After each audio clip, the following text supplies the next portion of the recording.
다큐멘터리 역사를 찾아서 제12편 왕권 강화의 희생양 임금의 형제들. 지난 시간에 위나라 대군의 침략을 받아 수도가 함락당하는 패배를 당하고서도 끝끝내 항복하지 않고 나라를 지켜냈던 동천왕 시기의 얘기를 소개해드렸습니다. 따라서 이 시간부터는 고구려 제12대, 13대, 14대 임금이었던 중천왕과 서천왕 그리고 봉상왕 대에 있었던 일들을 살펴볼 차례인데, 이 세 명의 임금이 재위했던 기간을 모두 합하면 53년간이라는 결코 짧지 않은 시간이 됩니다. 그런데 삼국사기에 나타난 그 53년간의 고구려 역사에 대한 기록은 모두 합해봤자 요즘 시기로 얘기해서 A4 용지 2장 정도에 불과합니다. 그렇다고 반세기가 넘는 그 기간이 705년의 고구려 역사에서 결코 가볍게 취급해도 되는 시간이라고 볼 수는 없겠죠. 문제는 삼국사기를 편찬할 때 활용할 수 있는 사료가 너무 빈약했던 게 아닌가 생각합니다. 자, 그러면 그 짤막한 기록의 행간에 숨어있는 의미를 함께 생각하면서 이어가도록 하겠습니다. 중천왕은 중양이라고도 부른다. 이름은 연불이며 동천왕의 아들이다. 외모가 준수하고 지략이 뛰어났다. 동천왕 17년에 왕태자가 되었다가 22년 가을 9월에 동천왕이 사망하자 왕위에 올랐다. 가을 10월 연씨를 왕후로 삼았다. 여기까지만 보면 중천왕은 선대 임금이었던 동천왕의 장자로 태어나서 태자로 봉해졌다가 왕위를 계승했을 뿐만 아니라 왕비족으로서 막강한 위세를 자랑하던 연나부의 여인을 왕비로 맞이했기 때문에 즉위 과정에 아무런 문제가 없었던 것처럼 보입니다.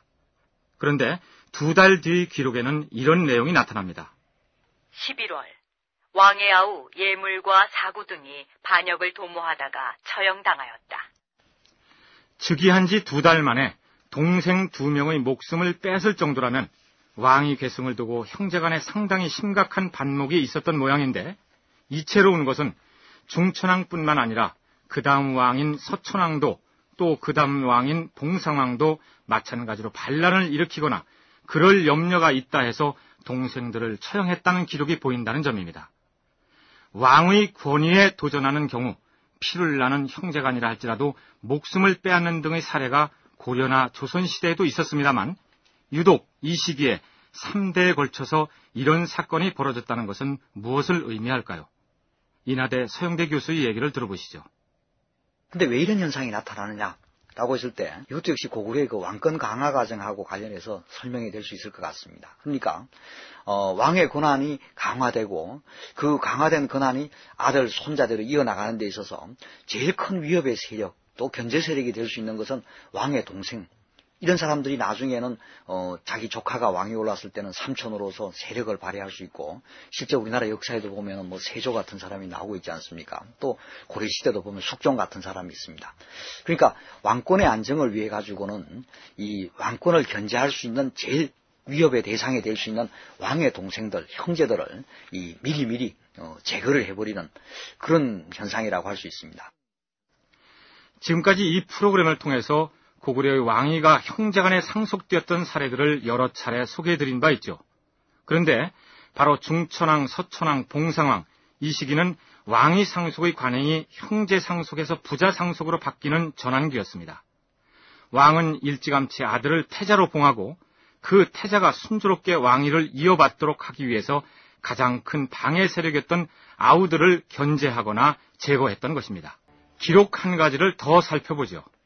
중천왕 7년 여름 4월 국상 명림어수가 사망하자 비류패자 의무를 국상으로 임명하였다. 중천왕 9년 겨울 11월 연나부의 명림홀도에게 공주를 주어 혼인시키고 부마도의를 삼았다. 우리 역사문화연구소 김용만 소장은 이 2 기록에서 고구려 특유의 각 부간의 세력 다툼 상황을 읽을 수 있다고 얘기합니다. 중천왕이 왕비를 연씨를 세웠습니다. 연씨는 이 연나부를 의미한다고 볼 수 있겠죠. 연나부 출신이다라고요. 중천왕 그 7년에 보면은 이제 국상인 명림어수가 이제 죽는 거를 볼 수 있습니다. 명림어수도 당연히 명림씨니까 연나부겠죠. 중천왕이 그 명리머수가 죽었기 때문에 연나부를 좀 어떻게 견지해 보려는 의미에서 비류나부 출신의 의무를 국상으로 삼습니다. 그런데도 불구하고 불과 2년 후에 연나부의 명림홀도에게 공주를 내어주죠. 허허, 연나부 출신이었던 국상 명리모수가 세상을 떠났으면 그 후임도 당연히 우리 연나부에서 물색을 해야 할 터인데 대왕께서는 비류나부 사람 의무를 국상으로 임명하다니 이게 어디 있을 수 있는 일입니까? 글쎄 말입니다. 이는 필시 대왕께서 비류나부 출신 국상을 내세워서 우리 연나부를 견지하자는 의도를 드러낸 것이라고 볼 수밖에 없습니다. 이대로 넘길 수는 없는 일입니다. 물론이지요. 대대로 왕비를 배출해온 우리 연나부가 만만치 않다는 것을 대왕께 보여드려야 할 것입니다. 중천왕이 비류나부 출신의 국상을 내세워서 왕비족인 연나부의 세도를 견제하려고 하자 연나부 출신 귀족들이 이렇게 불만을 터뜨렸을 것이고 왕은 하는 수 없이 공주를 연나부 사람에게 시집 보내고 그 사위를 부마도위에 임명함으로써 그들의 불만을 무마했을 거라는 분석입니다. 그러니까 왕비족인 연나부는 임금도 마음대로 어찌 해볼 수 없을 정도로 그 위세가 당당했다는 얘기입니다. 연나부의 세도를 짐작할 수 있는 대목은 왕이 사랑했던 한 여인과 왕비 연씨와의 다툼에서도 잘 나타나고 있습니다. 삼국사기 고구려 본기에는 이 두 여인의 다툼을 아주 상세하게 기록하고 있는데 왕이 관나부의 한 여인을 사랑하게 되었는데 이 여인은 얼굴이 아름답고 머리털의 길이가 9척이나 되었다. 왕이 마음을 빼앗겼던 그 여인의 생김새에 대한 설명이 이렇습니다. 머리털의 길이가 9척이라면 대략 3m쯤 되었다는 얘기인데 장발 미녀였다는 표현을 아마 과장해서 그렇게 했겠죠. 이 기록을 통해서 당대 사람들이 미인이라고 여겼던 여인들의 모습을 얼핏 짐작할 수 있을 것 같은데 고구려 연구재단 김현숙 연구위원의 얘기를 들어보기로 하죠. 보통 머리는 길었다고 봐야 되겠죠. 벽화 고문에도 보면은 굉장히 다양한 헤어스타일이 나오는데 안악사모분의 그 여주인공이 중국인 동수의 아내이기 때문에 중국 헤어스타일일 수도 있고 고국 원왕의 부인에서 고구려 왕비의 헤어스타일일 수도 있는데 굉장히 막 화려하게 치장을 하고 막 그러죠. 머리가 길지 않으면 안 되는 것이고 다른 경우에도 그의 머리를 위로 이렇게 묶어서 올린다든가 아니면은 양갈래로 묶는다든가 어쨌든 머리는 거의 다 길죠. 기본적으로 머리가 길어야 그 머리를 틀어 올려서 다양한 치장을 할 수 있기 때문에 당연히 미인이라면 머리가 길어야 한다는 얘기입니다.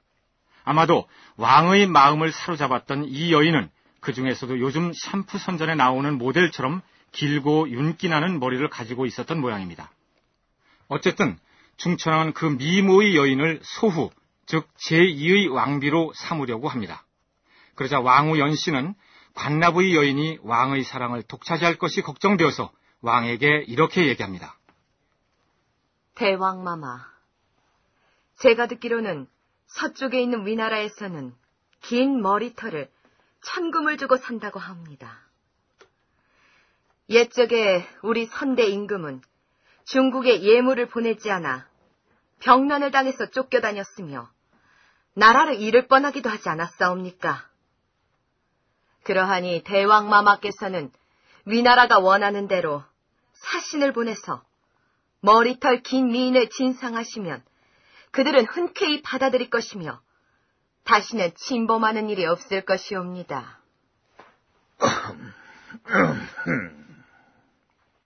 왕은 왕후가 말하는 의도를 짐작하고 묵묵히 아무 대답도 하지 않았다.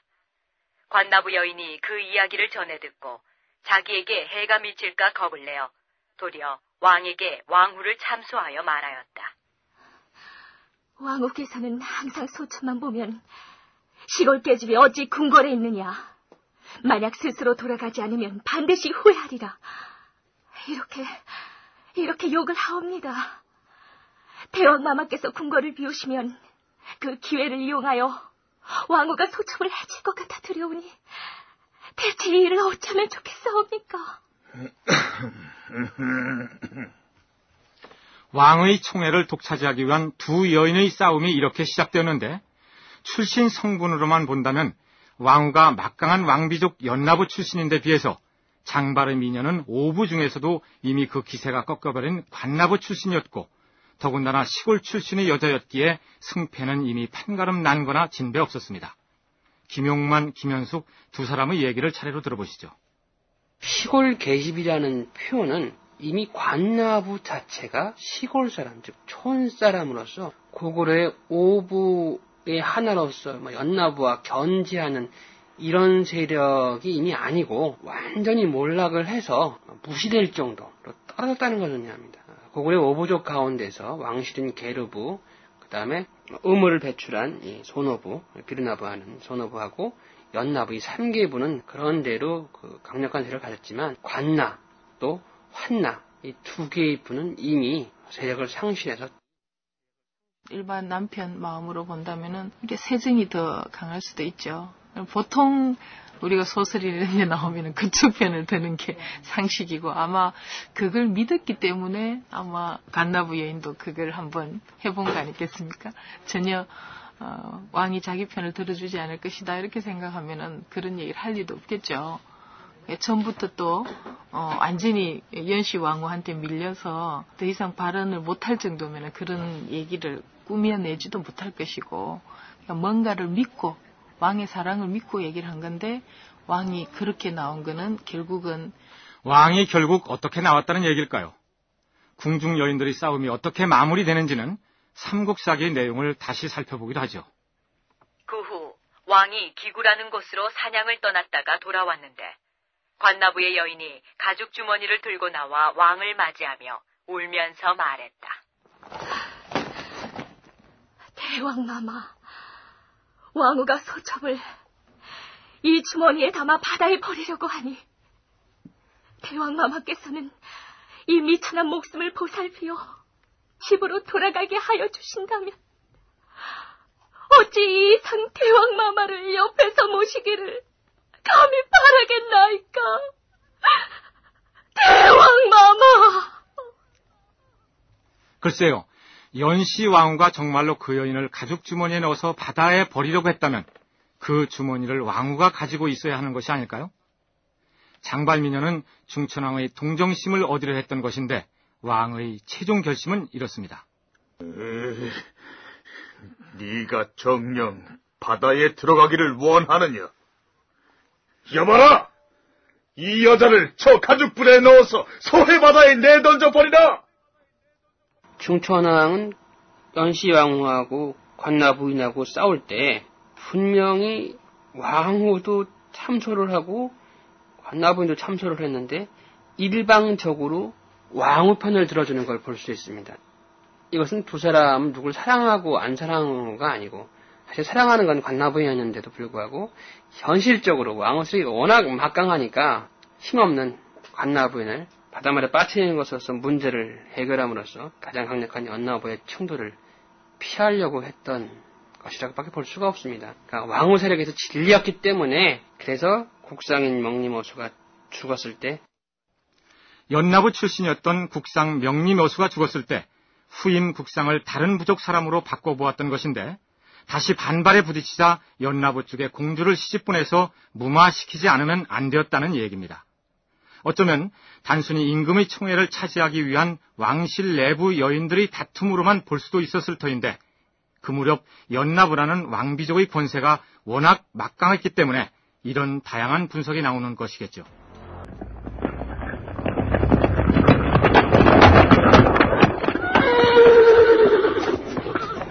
대왕마마, 위나라 군사가 우리 고구려 국경을 넘어 침략을 하고 있다 하옵니다. 무엇이라?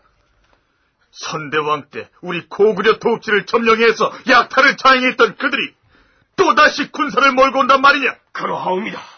위지라는 장수가 대군을 이끌고 침범하여 머지않아 양맥 골짜기에 당구할 것이라 하옵니다. 이번에야말로 내가 직접 군사를 이끌고 나아가 선대 임금의 복수를 해주리라. 여봐라!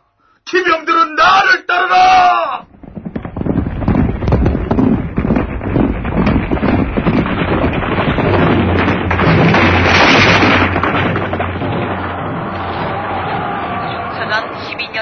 겨울 12월 위나라 장수 위지해가 군사를 동원하여 침입하였다. 왕이 정예기병 5천을 선발하여 양매 골짜기에서 싸워 이기고 적군 8천여 명의 머리를 베었다. 삼국사기 고구려 본기 중천왕 편에 나오는 유일한 전쟁 기록입니다. 그러나 이 짤막하게 기록된 전쟁은 상당히 중요한 의미를 지닌다는 것이 고구려 연구자들의 일치된 견해입니다. 불과 한 10여 년 전에 고구려가 광구검의 침략을 받아서 당했던 것에 비한다면 고구려도 그 당시에 중원 지역에 있던 그런 전법들에 대해서 충분하게 숙지를 하고 있었기 때문에 중국의 전형적인 방진이나 이런 것에 당하지 않을 정도로 전쟁 기법이 발달됐을 거다라고 추정해 볼 수 있겠죠. 이 전투를 계기로 해서 위나라는 고구려를 쳐들어오지를 않습니다. 그리고 오랫동안 한족 세력이 고구려를 쳐들어오는 것도 없어집니다. 적병 8,000명을 죽였다면 대단히 큰 승리였습니다. 이 전쟁에서의 승리는 바로 전왕이었던 동천왕이 위나라 관구검에게 수도를 정복당하는 등 뼈아픈 패배를 했던 것에 대한 복수의 의미도 있을 뿐만 아니라 그 후 상당히 오랫동안 중원 세력으로 하여금 고구려 영토를 넘보지 못하게 쐐기를 박는 전쟁이었기 때문입니다. 당시 고구려의 국력은 이전보다 더 성장한 데 비해서 위나라는 쇠락의 길로 접어들어가고 있었다는 점도 고구려가 승리할 수 있었던 요인 중 하나였습니다. 인하대 서영대 교수의 얘기입니다. 과거에 위나라에게 당한 그 참패를 이제 그 보복도 하는 한편, 이제 그 중원 세력들 자체에 대해서 막아낼 수 있는 어떤 힘들이 커져 나가고 있는 걸 볼 수 있을 것 같습니다. 그러나 이제 이 당시 그 중국의 위나라라고 하는 것은 세력이 지금 상당히 약화되고 있는 시기이고, 그래서 결국은 나중에 그 중국의 한족 세력이 약해지면서 주변에 여러 이민족들이 중국을 쳐들어가게 되고, 그것이 소위 역사상 56국 시대입니다. 그래서 중원의 그 왕조인 조유와의 싸움에서는 이제 승리를 했습니다만은, 다음에 이제 부딪히는 문제는 새로 발흥하는 그런 그 이민족들과의 싸움. 그 이민족들과의 싸움은 다음 왕인 서천왕과 봉상왕 편에서 살펴보도록 하겠습니다. 중천왕은 재위 23년 만에 서기로는 270년에 세상을 떠납니다. 23년 겨울 10월 왕이 별세하였다. 중천 언덕에 장례를 지내고 호를 중천왕이라 하였다. 고구려 제12대 임금은 서천왕입니다. 그런데 왕 이름이 흥미롭지 않습니까? 11, 12대 임금의 왕후가 동천, 중천, 서천으로 하는 식으로 이어지고 있습니다. 세 왕 모두 내천자를 쓰고 있습니다. 왕의 이름, 즉 왕후는 그 왕이 죽었을 때 묘지를 어디에 쓰느냐에 따라 그 지명을 따서 붙이는 경우가 많다는 얘기 소개한 적 있죠. 서영대 교수는 내천자 돌림의 세 왕의 무덤이 있었던 장소를 이렇게 추리합니다. 들어보시죠. 동천왕이라고 하면 어떤 동쪽 내과에 묻힌 왕인 것 같고요. 서천왕이라면 서쪽 내과, 그 다음에 그 중천왕이라면은 가운데 흐르는 내, 이 변에 묻힌 왕이라고 생각이 됩니다. 근데 그 고구려의 그 서울이었던 지반 지역에는 크게 이제 강이 한 세 강이 있습니다만은, 이제 제일 동쪽에 있는 게 압록강, 그 다음에 중간에 있는 게 통구하고, 제일 서쪽에 있는 것이 그 마승구라고 하는 강입니다. 따라서 동천왕이라면은 그 압록 강변에 묻혔다든지, 중천왕이라고 하면은 지금 그 집안에서는 산성하 고분군이라고 그러는데요. 그 한도산성 밑에 고분들이 있는 그곳이 그 통과가 흐르는 곳이고, 그쪽에 묻힌 왕일 가능성이 큰 것 같습니다. 서천왕은 서양이라고도 한다. 이름은 양노이며 중천왕의 둘째 아들이다. 성격이 총명하고 어지럽기 때문에 백성들이 그를 아끼고 존경하였다. 중천왕 8년에 태자가 되었고 23년 겨울에 중천왕이 별세하자 태자였던 그가 즉위하였다. 왕위에 오르고 나서 이듬해 봄 정월 서부 대사자 우수의 딸을 왕후로 삼았다. 서부 대사자 우수의 딸을 왕으로 삼았다. 이 기록에서 조금 생소하게 들리는 부분이 없습니까? 바로 서부라는 표현입니다. 이전까지만 해도 연나부, 관나부, 비류나부 이런 식으로 불리던 각 부의 명칭이 서천왕대에 이르러서 동부, 서부, 남부, 북부 하는 식으로 바뀐 것입니다. 역사학자들은 이렇게 달라진 명칭을 동서남북의 각 방위의 이름을 따서 붙였다 해서 방위 명부체제라고 부릅니다. 서천왕대부터 나오는 부는 이제 수도 내에 귀족들의 거주지를 편성한 오부, 그것이라고 보고 있죠. 그전과는 부의 성격이 전혀 다른 것입니다. 그전의 부는 과거의 소국이 변화된 것이고, 그래서 내부의 이런 통치를, 자치를 하는 그런 형태의 일종의 반독립적인 정치 운영을 하는 상태였다고 본다면은, 서천왕 이후에 나오는 부는 그냥 국왕하에 중앙 집권화된 상태에서 수도에 있는 오부, 그것이라고 해야 됩니다. 방위명부 뭐 이렇게 하는 얘기를 하는데, 김현숙 연구위원의 설명입니다. 그렇다면 이전에 존재했던 고구려의 오부가 단순히 이름표만 바꿔단 것일까요? 서영대 교수의 설명을 들어보시죠. 종전에 지명 이름을 붙인 그 부라고 하는 것은 대개 지역의 과거에 족장 세력들, 그 지역 집단의 그 족장들이 대표가 되어 가지고 상당히 독립성을 가지고 있는 그런 세력으로 여겨지는데요. 그러나 이것이 방위부로 될 경우에는 이건 이제 지역의 어떤 그 세력 이런 것보다는 단순히 행정구역 이름으로 바뀌어져 나가는 것 같습니다. 그러니까 이것은 부의 이름의 이러한 변화라는 것은 결국 고구려의 그 중앙의 왕권이 강화되면서 지방의 그 족장 세력들은 상대적으로 약화되고 이제 자기들의 독립성을 상실하고 동서남북으로 그대로 해체되면서 다시 방위에 따라서 재집합하는 이런 식으로 설명이 될 수 있을 것 같습니다. 예를 들어서 설명하자면 이렇습니다. 고구려 건국 초기에 주몽이 비류국을 쳐서 고구려에 복속시킵니다. 그러면 비류국은 고구려의 한 부가 되고, 비류국을 다스리던 송양왕은 비류나부의 패자, 즉 우두머리가 되어서 고구려의 귀족회의에 참여하여 발언권을 행사합니다. 물론 비류나부 지역에 대한 자치권이 그에게 주어져 있었습니다. 말하자면 그동안의 고구려는 각 지역을 다스리는 대표들이 모여 만든 연방국 형태였다는 얘기죠. 그러던 것이 서천왕대에 이르러서 동서남북 하는 식으로 나눠버리고 왕이 각 지역을 직활 통치하게 됐다는 설명입니다. 김현숙 연구위원은 방위부 체제로 전환하면서 가장 크게 달라진 점은 조세 제도에서 찾을 수 있다고 설명합니다. 옛날 연나부, 관나부 이렇게 얘기하면은 관나부민은 세금을 관나부장한테 내는 거예요.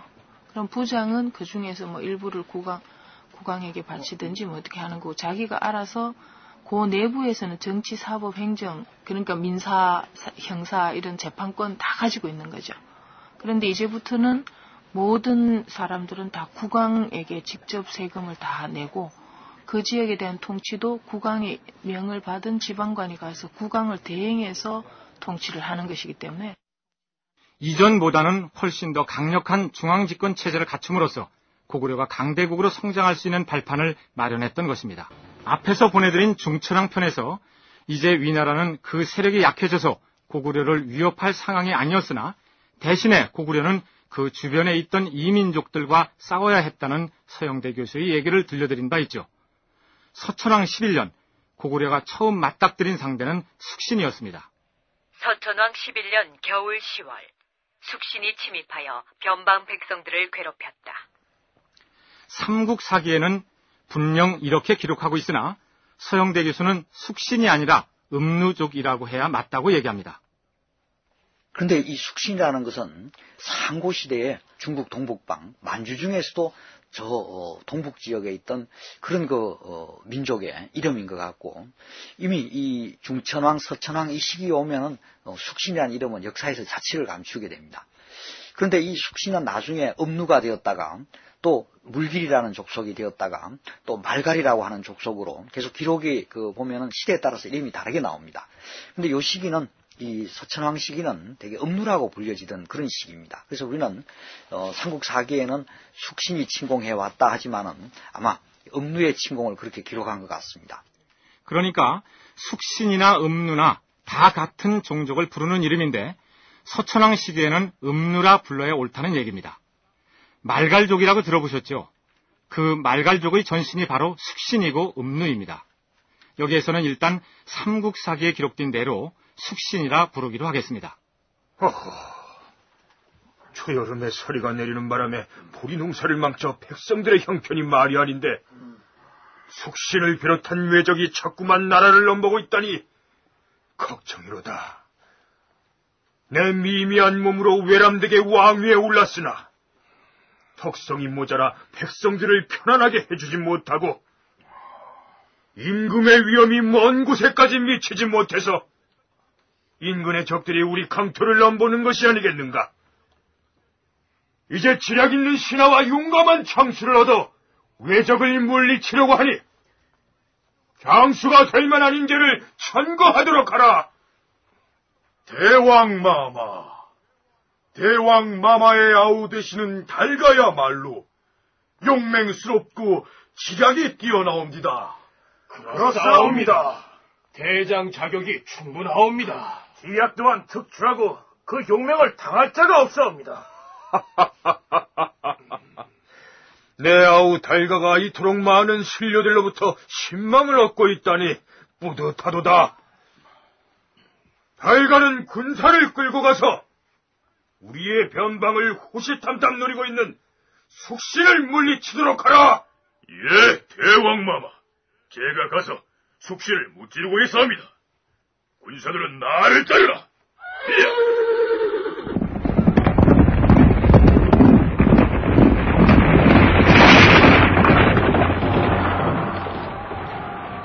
왕의 아우였던 달가는 그 전쟁에서 큰 승리를 거둡니다. 달가는 뛰어난 계략으로 적을 기습하여 단노성을 빼앗고 추장을 죽이고 주민 600여 호를 죽여 남쪽 오천으로 옮기고 6, 7개소의 부락을 항복하게 하여 부용으로 삼았다.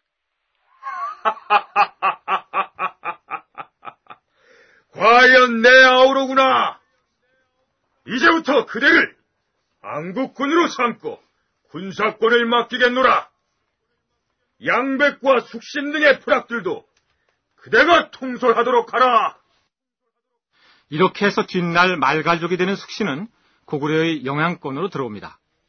앞에서 고구려의 오부체제가 동서남북의 방위체제로 개편되면서 중앙 집권이 강화되었다는 언급을 한 적이 있었는데 숙신을 달가로 하여금 별도로 통솔하게 했다는 기록은 어떻게 된 것일까요? 예외적인 건 아마 말갈족 이런 사람들은 다르죠. 말갈 같은 경우에는 개별 가호가 농업 위주가 아니니까 개별 가호에서 세금을 다 내기가 어렵기 때문에 또 늘 부락 생활을 하고 하니까 거기는 말기까지도 부락 단위로 부락장을 통해서 간접 통치를 합니다. 그런 특수 집단 외에는 거의 다가 이제 개별 지보, 가호별 지배 뭐 이런 것을 하게 되는 거죠. 말갈은 정통 고구려인과는 생활 환경이나 풍습을 달리해온 부족이었기 때문에 그들 나름의 자치권을 인정해 주었다는 얘기입니다. 그런데 말갈족이 고구려 사람들과 인종 자체도 다르고 생활 문화가 워낙 판이했기 때문에 우리는 그들을 고구려와는 상관없는 부족으로 생각하기 쉽습니다. 그런데 훗날 고구려가 패망했을 때 바로 그 말갈족이 고구려를 계승하겠다고 나섰고 발해 건국의 주축이 된 것도 그들이었기 때문에 말갈을 고구려에서 떼어버리면 고구려 발해로 이어지는 역사의 계승 절차에 문제가 생길 수밖에 없다는 것이 학자들의 견해입니다. 이성재 연구위원의 얘기를 들어보기로 하죠.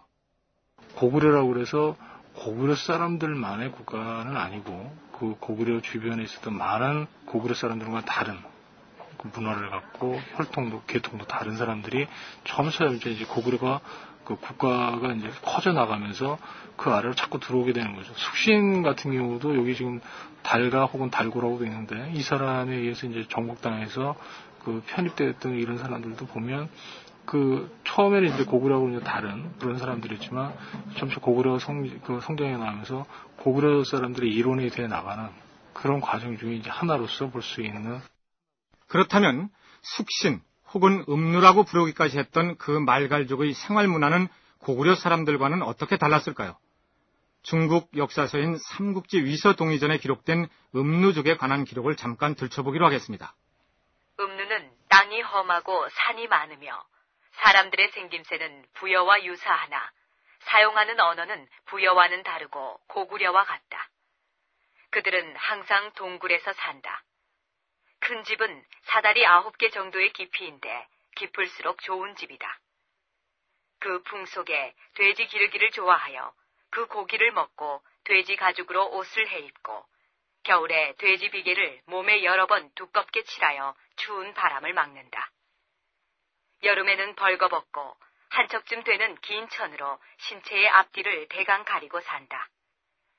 사람들이 깨끗하지를 못해서 방 한가운데 변소를 만들고 사람들은 그 둘레에서 지낸다. 춥기 때문에 땅을 파고 이 땅 속에서 반움집에서 생활을 했다든지, 또는 춥기 때문에 그 세수를 할 때 돼지 소변을 받아가지고 세수를 했다든지, 이런 것은 고구려하고 문화적으로 상당히 다릅니다.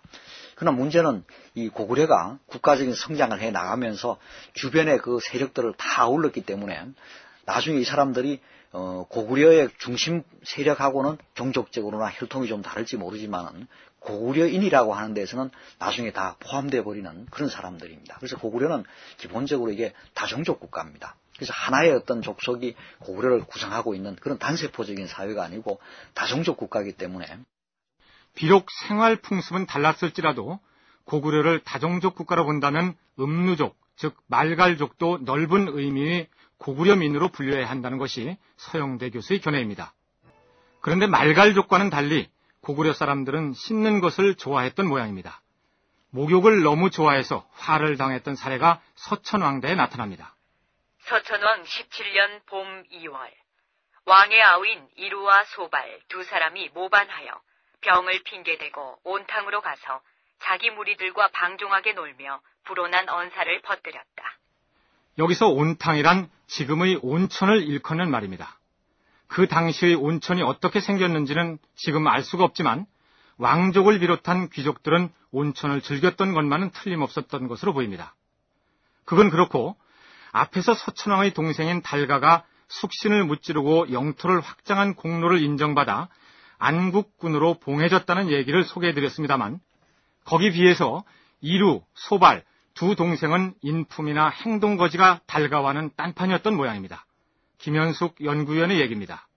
예, 달가도 동생이고 이루와 소발도 동생인데, 달가 같은 경우에는 지금 서천왕제 숙신 침범했을 때 큰 공을 세운 데서도 알 수가 있듯이 아마 국가적으로 사람들한테도 신망을 많이 받고 왕으로부터도 신망을 받았고, 그것을 더욱 확인시켜 준 게 아마 숙신 침국 때 그 공을 세운 것일 텐데, 그런 것을 보면은 이루와 소발 같은 경우에 이제 어떤 열등의식이라든가 좀 밀린다는 생각, 그런 게 있어서 모반하는데 그런 것도 조금 있었을 가능성이 있겠죠. 그런데 그 형제간이 뭐 이제 순위, 뭐 장자가 그 제일 큰 동생이 누구고 이런 건 지금 사료에 안 나오고 있죠. 뭐라고 하였느냐? 이루와 소발이 아프다는 핑계로 온탕에서 노닥거리면서 왕을 욕보이는 불온한 언사를 농하고 있단 말이냐? 이런 고얀 놈들이나! 안 되겠다. 당장 가서 그 둘을 궁궐로 불러들였다! 대왕 마마께서 진노하신 것을 알면 순순히 궁궐로 들어오려고 하겠사옵니까? 뿐만 아니라 그 두 사람은 따로 거느리고 있는 사람들이 있사옵니다. 그렇지. 그러면 가서 이렇게 전하도록 하여라. 두 사람 중에 한 사람을 국상으로 임명하려 하니 궁궐로 들라고 이르거라.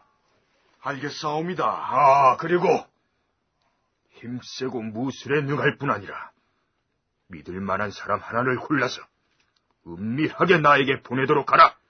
명령대로 시행하겠사옵니다, 대왕 마마. 자, 모반을 꿈꾸던 왕의 두 동생은 어떻게 되었을까요? 그 결말은 이렇습니다. 왕이 국상을 시키겠다고 거짓말을 하여 그들을 불렀다. 그들이 도착하자 왕이 사람을 시켜 죽였다. 두 동생의 왕에 대한 모반이 심각한 것이 아니었을 수도 있었겠죠. 하지만 장차 왕권을 아들에게 물려주는 데 있어서 왕의 동생들은 위협적인 존재일 수밖에 없었기 때문에 미리 그 싹을 잘라버렸다. 이런 해석이 가능할 것 같습니다. 삼국사기의 서천왕 편에는 상당히 흥미로운 내용도 눈에 띕니다. 서천왕 19년 여름 4월에 왕이 신성에 갔다. 여기서 신성이란 새로 쌓은 성을 일컫는 말입니다. 해곡태수가 고래의 눈을 왕에게 바쳤는데 밤에도 광채가 났다. 당시에 고구려 사람들이 어떤 포경술로 고래를 잡았는지는 알 길이 없습니다만 서영대 교수는 삼국사기에 자주 등장하는 바다 이야기를 어떻게 이해해야 할지 난감하다고 얘기합니다. 삼국사기 기록에서 좀 이해 안 되는 부분도 있습니다. 뭐냐면은 삼국사기 기록을 보면 당시 고구려의 서울이 바다와 굉장히 가까운 것처럼 그렇게 묘사된 부분들이 있습니다. 예를 들어서 이 관나부인을 가죽 부대에 넣어가지고 죽일 때 서해 바다에 던졌다라고 이야기를 하고, 또 서천왕 때는 보면은 해곡태수가 고래 눈알 이걸 왕에게 바친 것으로 되어 있습니다. 그래서 고구려의 서울이 굉장히 바다에 좀 가까운 것처럼 이렇게 되어 있는데, 다 아시는 바와 마찬가지로 지금까지 밝혀진 고구려의 서울은 압록강 중류에 있는 지반이라고 하는 곳이고, 바닷가와의 거리는 상당히 떨어져 있습니다. 아마도 바다로 통하는 압록강 자체를 바다라고 표현했거나 압록강에서 서해로 항해하는 선상교통이 발달했음을 증명하는 기록이 아닐까요? 서천왕은 23년간 왕위에 있다가 서기 292년에 세상을 떠납니다. 서천왕에 이어서 고구려 제14대 임금으로 등극한 왕은 봉상왕입니다. 최근에 중국 당국에서는 고구려 역대 왕들의 얼굴을 상상해서 그린 초상화를 묶은 관광 홍보용 책자를 만들어 배포했는데, 봉상왕의 모습은 얼핏 보아도 심술이 덕지덕지 묻어나는 표정으로 그려놓고 있습니다. 아닌 게 아니라 삼국사기 고구려 본기의 봉상왕 편은 왕에 대한 인상 비평을 담은 첫 부분부터 심상치가 않습니다. 봉상왕은 치갈이라고도 하는데 본래 이름은 상부이고 혹은 삽시루라고 부르기도 한다. 서천왕 23년에 왕이 별세하자 태자였던 그가 즉위하여 봉상왕이 되었다. 그는 어려서부터 교만하고 의심과 시기가 많았다. 대개 삼국사기에는 왕에 대한 인품이나 성격을 맨 앞자리에 싣고 있는데, 참고로 다른 왕의 기록을 잠깐 살펴볼까요? 동천왕은 성격이 너그럽고 인자하였다. 중천왕은 외모가 준수하고 지략이 뛰어났다. 서천왕은 성격이 총명하고 어지럽기 때문에 백성들이 그를 아끼고 존경하였다. 보통 첫 부분이 이렇게 시작되고 있는데, 봉상왕의 경우는 어려서부터 교만하고 의심과 시기가 많았다고 적고 있습니다. 고구려 왕들의 즉위 기사에 보면 왕들의 인품이 어떠했느냐에 대한 기록이 나오고 있습니다. 오늘 우리가 주제로 삼고 있는 중천왕의 경우에는 보면은 아주 풍채가 좋고 또 지략이 있었다 이렇게 나오고, 그의 아들인 서천왕의 경우에는 성품이 굉장히 총명하고 그래서 백성들이 모두 그를 사랑했다 이런 기록이 나오고 있습니다. 그러니까 대체로 긍정적인 평가를 하고 있습니다. 그에 비해서 14대 이 봉상왕의 경우에는 어릴 때부터 아주 교만하고 게으르고 또 남을 의심을 많이 했다라고 해서 그 왕이 대한 서술이 부정적으로 서술되어 있고, 왕의 업적을 기록하는 첫 부분이 이렇듯 부정적으로 묘사되고 있는 것으로 봐서 봉상왕 시기의 고구려 조정이 편안하기를 기대하기는 어려울 것 같습니다. 아닌 게 아니라 봉상왕은 즉위하자마자 궁궐에 피바람을 몰아옵니다. 달가는 비록 사서로 있는 내 작은아버지이지만 조카인 나를 대하는 태도가 마음에 안 든단 말이야. 이 노인네를 가만두면 사사건건 왕이 하는 일을 간섭하려 들 것이 아닌가? 대왕마마, 하오나 안국군 달가는 대왕마마의 아버님 학렬이었고 선대 임금 시기에 숙신을 무찔러 그 부족민을 고구려 백성으로 삼는 등 크나큰 공적을 세운 바 있어서 백성들로부터 존경을 받고 있는 분이옵니다. 쓸데없는 소리 집어치워라!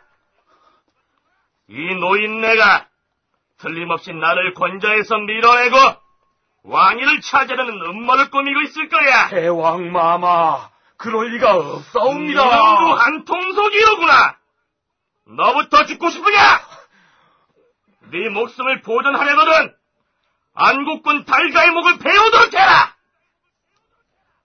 봉상왕은 결국 작은아버지였던 안국군 달가를 모살하고 맙니다. 삼국사기에는 봉상왕이 달가를 죽인 때가 원년 3월이라고 되어 있습니다.